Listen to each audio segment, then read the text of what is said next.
for Garo community, that is for the BPL family.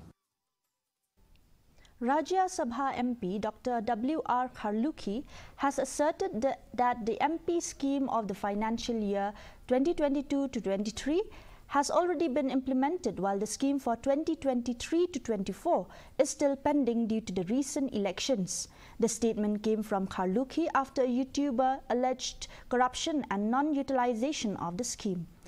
Speaking to media persons today, Dr. Kharlukhi said that he is open for any sort of investigation into the matter.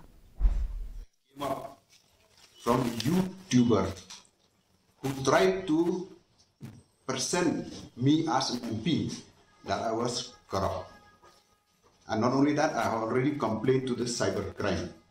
Because the way it was presented, I don't know whether you have seen it or not. The way it was presented to me, I feel it was presented in that way. And then, you know, the way that remarks came, of course, not only for me, all the 3 MPs.